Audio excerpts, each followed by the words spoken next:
माहौल फिर से स्टार्ट कर दिया with a lot of intensity. हमने देखा कठुआ में हाउ अ 25-year-old मैन जिनका नाम मक्खन दिन है, उनको पहले जो एसएचओ हैं कठुआ के, उनने उठाया, ब्रूटली डिह्यूमनाइज करके टॉर्चर किया। After that when he was release from custody, ये जो मक्खन दिन है जो बस 25 साल के लड़के थे, उनने मॉस्क के सामने एक वीडियो बनाया जिसमें उनने कुरान हाथ में पकड़ के कहा कि मिलिटेंट तो छोड़ो, I can not even think of being a militant, मेरा किसी भी मिलिटेंट के साथ नाता तक नहीं है। उसके बाद हमने देखा बारामूला में एक ट्रक ड्राइवर 36-year-old मैन जिनका नाम वसीम मीर है, जो एक डेली वेजर थे। मैं उनकी फैमिलीज और रिलेटिव्स के अभी ट्विटर पे मैंने एक वीडियो देखा जिसमें कहा कि हम अपने गांव में इनका एग्जाम्पल देते थे, इतने शरीफ थे। हमने देखा कैसे आर्मी ने उनको एक वाइल्ड गूस चेस पे, पहले तो मेरी समझ में नहीं आता, आप कहते हैं कि कोई सिविलियन को आपने वाइल्ड गूस चेस में 24 किलोमीटर्स चेस किया and then when you are targeting the tyres, आप उनके ट्रक ड्राइवर के टायर्स को डिफ्लेट करना चाहते हैं, वो गोली उनको कैसे लग गई? And how was he killed, how was he fatally killed? And I also want to ask the army कि आपने अगर उनका ट्रक सीज किया तो आपको उनके ट्रक में से क्या मिला? और जो कठुआ में भी किलिंग हुई है, आप कह रहे हैं उनने सुसाइड कमिट किया है, बट ये हम सब जानते हैं कि जो विक्टिम भी थे उनने भी एक वीडियो बनाया जिसमें वो रोते रोते कहते हैं कि मुझे कैसे इनने डिह्यूमनाइज किया, मेरा कैसे टॉर्चर किया।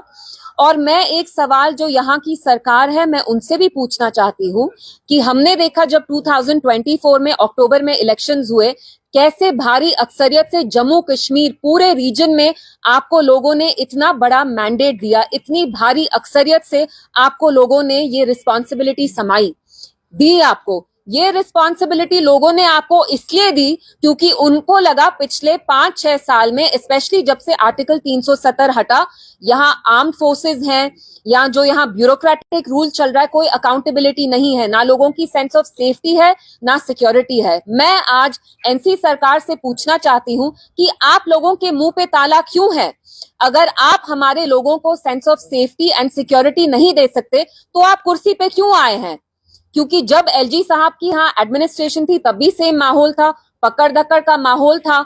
यहाँ जो इतनी सारी एजेंसीज हैं, वो एसआईए हो, नई एजेंसीज हो, पुरानी इंटेलिजेंस एजेंसीज हो, वो किसी को भी ओजीडब्ल्यू करार कह के, हाइब्रिड मिलिटेंट कह के उठाते थे, टॉर्चर करते थे। हमने देखा राजौरी पुंछ में दिसंबर 23 में आर्मी ने कैसे कोल्ड ब्लडेड तरीके से कितने सिविलियंस को वहां मारा, जो वहां इंक्वायरी भी हुई। Caravan has just done a story on it. So I want to ask the government कि पहले और अब में क्या फर्क है? 50 एमएलए होने के बावजूद भी आप यहाँ के लोगों को इज्जत नहीं दे रहे, उनको सेंस ऑफ सिक्योरिटी नहीं दे रहे, उनकी डिग्निटी नहीं दे रहे। तो आपको लोगों ने यहाँ क्यों चुना? आपको यहाँ लोगों ने इसलिए चुना ताकि आप यहाँ एक सेंस ऑफ अकाउंटेबिलिटी दे, एक रिलीफ दे। जैसे पहले यहाँ 5-6 साल में ह्यूमन राइट्स वायलेशंस होते आ रहे हैं, वो कहीं ना कहीं रुक जाते, अकाउंटेबिलिटी आती। लेकिन हमने देखा पिछले 2 दिन में कैसे दिन दहाड़े 2 लड़कों को मारा गया है। कोल्ड ब्लडेड मर्डर है, वो कठुआ हो या वो यहाँ बारामूला में हो, वसीम मीर जिनको शूट किया आर्मी ने। और मेरा आर्मी से सवाल है, जो हमारी यहाँ पुलिस है उनसे सवाल है, क्या आप OGW, militant, hybrid militant terminology, ambiguous terms use करके हम सबको मिलिटेंट करार ठहराएंगे? क्या यहाँ पे सारे बैठे हुए लोग हम क्या मिलिटेंट हैं? How is it fair? हमने देखा है आर्मी में, पुलिस में कुछ officers are the black sheep, वो कैसे ह्यूमन राइट्स वायलेशंस करते हैं। लेकिन फिर भी I say you cannot paint everybody with the same brush. So my question to the police, my question to the armed forces is that how can you dub every Kashmiri as a militant? How can you paint all of us with the same brush? Are we all militants here? For how long will you keep exploiting this unbridled impunity that you have, whether it's through ASPA, whether it's through other laws that give you a wide scope of these powers, कि आप किसी भी लड़के को जाके गांव में से उठाते हैं, कहते हैं फलाना है, हाइब्रिड मिलिटेंट है, OGW है। कब तक आप ये टर्मिनोलॉजी यूज करते करते हमारे नौजवानों का खून बहाएंगे? जब हम ये नहीं कह सकते कि all police is full of black sheep, how can you paint all Kashmiris as militants? And मेरा फिर से एनसी सरकार से यही सवाल है कि आज आपके मुंह पर ताला क्यों है? आपके 50 एमएलए किस लिए आपने लिए? ताकि आप आज मुंह बंद करके बैठें जब हमारे नौजवानों का खून बह रहा है, जब 25 साल के लड़के को पुलिस टॉर्चर करती है and then he is found dead. यहाँ बारामूला में वसीम मीर है जिनको आर्मी ने मारा, and I want to ask them, what did you find from the truck? Has any evidence been found? I'm pretty sure they won't find anything. तो मेरा मकसद यहाँ आने का यही था, मैं आपसे बात करना चाहती थी। हमारे जो जम्मू कश्मीर की पूरी अवाम है, वो नौजवान हो, बुजुर्ग हो, there is a gripping sense of fear, insecurity, there is no sense of safety, there is no sense of dignity। और जो 3 महीने पहले एलजी सरकार में चल रहा था, एडमिनिस्ट्रेशन में, सरकार एनसी सरकार बनने के बाद भी आप देखिए, the chief minister being the head of the state has not issued a single statement condemning either of these killings.